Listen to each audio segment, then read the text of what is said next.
Welcome back, everybody. I'm Pop Stanimus from Game Rebel, and this is the feed. Lots of great stuff to talk about today. Thank you guys very much for being here. S1mple was banned. New Valorant character, and Jeff Bezos has been questioned by Congress about Twitch. First, let's talk about S1mple and what he's got going on. Now, S1mple is an esports player. He's very well known from the CSGO space. And he has been banned for the third time on Twitch. His previous two bans were for Russian homophobic slurs to his teammates, and we don't know why he was banned a third time. Now, we all know that if you get 3 bans on Twitch, according to TOS, that's a permanent ban. And with we also know that with esports players and other high-level prominent type people, they usually tend to get away with things a little bit more than the average Joe. So we don't know if it's a permanent ban or not, but he has gone onto Twitter and has stated the following. Champions Club, Twitch has not notified me on the specific reason behind their decision. Firm handshakes to all for the support during this difficult time. While I'm enjoying my ban, we can all enjoy my other streams with great giveaways that everyone can easily win. S1mple. This is a really interesting jab at Twitch. It doesn't really look like he cares that he's banned, and actually seems to be says he's enjoying it. So he's like on a vacation or something like that. And throwing a jab using the Dr. Disrespect statement style of announcement about the ban, and throwing a jab at Twitch with all these fake streams with scam giveaways that keep popping up on all the channels, and many of them that are using his likeness, and Twitch is struggling to figure out how to handle the situation. So in my opinion, I think that his first 2 bans for using homophobic slurs in Russian, like, those are the rules. You can't be saying that kind of stuff on Twitch. As a big esports person, I own an organization myself, very small org, and we're nobodies, but we have higher standards than that. And we don't want nobody speaking that way in front of anybody. Like, we have a rule: always assume that you are being recorded at all times, and don't say anything that's going to get you in trouble. That's it. So if you want to be a prominent person in the space, you got to drop some vocabulary words. That's just my opinion. But I'd like to know what you guys think about this. In other news, Valorant has officially announced what we have already reported, and that is a new character named Killjoy. It actually comes out August 4th. We didn't know that, but now we do. And we got a really cool video demonstrating what Killjoy can actually do. There's some really interesting abilities that Killjoy has. One of them being a turret that can shoot at enemies when it spots them, which is automated damage. And a lot of people in the Valorant scene and high-level players, competitive players, are not very happy about someone being able to do automatic damage because it's an aim-based game, apparently. But personally, I think that it's going to be fine because, from what I understand, it does very low damage. It's just very annoying. It's more of an alarm than anything. And I think that people are going to try it out, and we're going to break some eggs, and Valorant's going to make some changes to it and stuff like that based off of all the feedback and what they learned. But usually I think they have a pretty good baseline with these new characters. They're very good at releasing characters. It's what they do. And I think that this one's going to be just fine. But a lot of people don't like it, and that's the way it is. What do you guys think about that? Now, some of these abilities, let's go through them real quick. There's the alarm bot, okay? You can equip a covert alarm bot, fire to deploy a bot that hunts down enemies that get in range. After reaching its target, the bot explodes, applying vulnerable. Hold equipped to recall a deployed bot. That's kind of cool, right? And then there's the turret. Equip a turret, fire to deploy a turret that fires at enemies in a 180-degree cone. Help equip to recall that deployed turret. Nanoswarm, the third ability. Equip a nanostorm grenade. Fire to throw the grenade. Upon landing, the nanostorm goes covert.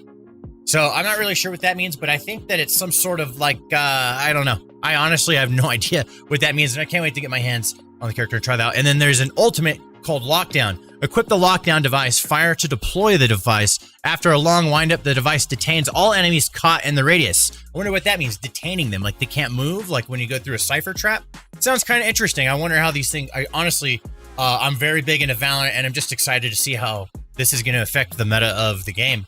And what our esports coach is going to say when he gets his hands on this character. It's going to be very interesting. And finally, the big kahuna, the final news. Jeff Bezos and many other tech company heads were being questioned by Congress today. It was about like a 4-hour thing. I don't know if they're going to be back there again tomorrow, but it was all day today as of the time of this recording. I think it would be yesterday if you're watching this the day of publish. And one thing that was really interesting that I don't see a whole lot of people talking about, which I'm really excited. We have some unique news. You know, a lot of our news everyone's talking about, but this one, not so many people talking about it. And that is Jeff Bezos was questioned by Congress about music copyright issues on Twitch. That blows my mind. I cannot believe that Twitch is being we're mainstream now. All right, we've got big actors and big musicians and other massive personalities coming to the platform and starting to create their shows. We've got congressmen questioning Jeff Bezos about Twitch copyright issues. And what's really funny is in the clip, Jeff Bezos did not actually seem to even know what Twitch was, at least in my opinion. I mean, I'm sure he knows what Twitch is, but it doesn't seem like he knows a whole lot about it. I think he just knows that it's a gaming thing that he has, you know, that's in his pocket. He's like, oh yeah, look at this. It's like when you reach in your pocket and you're like, hey, 50 cents. That's awesome. You know, I'm going to keep that for later. It's kind of like that. I don't know. Jeff Bezos, really interesting. I got dinged on my last video by showing the Joe Rogan clip, but you know what? I'm going to show this clip. Hopefully I don't get dinged. We'll see what happens. Really quick, music can be used to drive revenue, and obviously there's a reason it's important, and I want to talk about Twitch for a second. News reports have indicated that Twitch users are receiving notice and takedown requests pursuant to the Digital Millennium Copyright Act. My understanding is that Twitch allows users to stream music but does not license the music. Is that correct? I'm going to have to ask that I could get back to your office with an answer to that question. I don't know. Okay, and then, well, so that would be great. And then, so I just have two more questions related to that. If Twitch is responding to DMCA notice and takedown requirements, should Twitch consider proactively licensing music instead of retroactively adhering to those notices? So these are the questions we're interested in. I'm primarily concerned about small, up-and-coming musicians, different people that aren't necessarily labels, to make it as easy for them to at least get cease and desist notices out as well. And as we continue to move forward there. Yes, Congressman, that's an important issue, and I understand it, and I will get back to your office on that. Now, as you can tell, Jeff Bezos seemed very unaware of how to answer that question.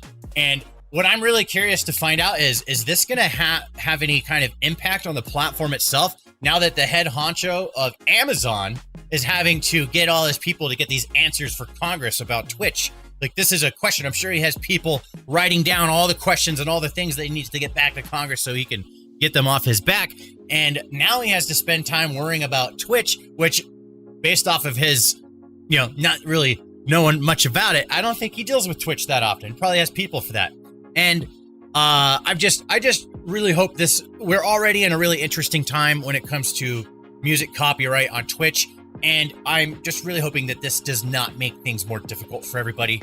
Hopefully we can get through this really smoothly, but it is kind of alarming that the head guy now has to get involved. You know, we don't want Jeff Bezos' attention on Twitch. All right, we just want him to leave it alone. All right, just leave it alone. I mean, it's a crazy place. Maybe it'd be good if he got involved. I don't know, but honestly, I would hate for Twitch to be a pain in Jeff Bezos' ass. I just don't like that feeling. That's the way I think there, personally. Thank you guys very much for watching another episode of The Feed. It was a pleasure making this video for you. It is currently like 11 o'clock at night, and I've been writing the article all day and putting together my news, and I took care of all these other things. So I'm really glad to finally be at the end, and here we are. I'm excited for everyone to watch, and if you're watching right now, so thank you very much, especially if you made it this far. If you guys have not, make sure you hit the subscribe button. Make sure you hit the like button. I want to hear what your thoughts are about this article or any of the topics that we talked about today. And if you'd like to come talk to me and get more intimate access to the world of Poppy Stanimus in the Game Rebel community, go to discord.gg/GameRebel. Join our Discord community. You won't regret it.